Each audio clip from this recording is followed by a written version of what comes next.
मैं हरियाणा की 2,80,00,000 लोगों की ओर से आपका स्वागत करता हूं, आपका अभिनंदन करता हूं। हम जानते हैं कि श्री अमित शाह जी और देश के अपने प्रधानमंत्री श्री नरेंद्र मोदी जी, जो कुछ इस समय हम देख रहे हैं, जो इस देश के अंदर कमियां हमको ध्यान में आती थी, देश आजाद हुआ वर्षों की गुलामी के बाद, वो एक कहानी है। लेकिन आजादी के बाद एक चैलेंज था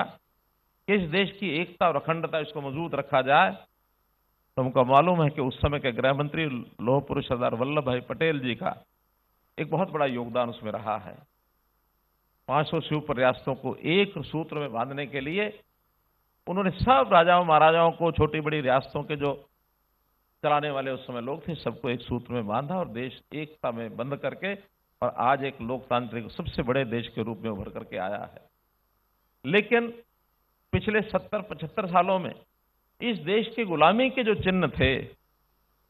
उनको मिटाने के लिए, उनको दूर करने के लिए, उनको हटाने के लिए ये काल शुरू हुआ अपना 2014 से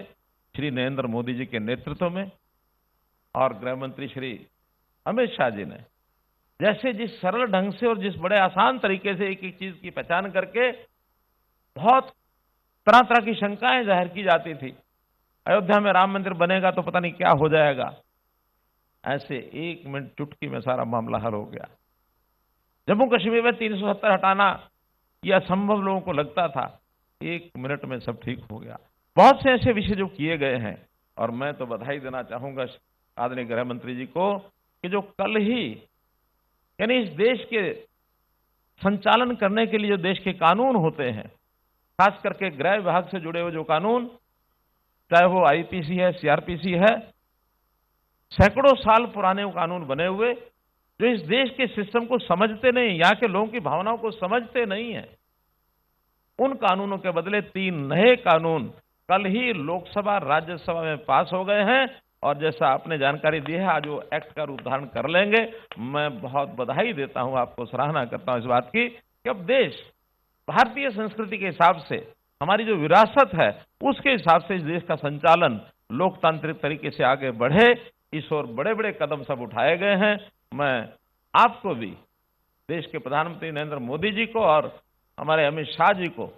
लौह पुरुष के नीचे संज्ञा देने का मन नहीं करता। आप भी दोनों लौह पुरुष हैं, जिस प्रकार के निर्णय आप ले रहे हैं। मैं बहुत बहुत आपका आभारी हूं, क्योंकि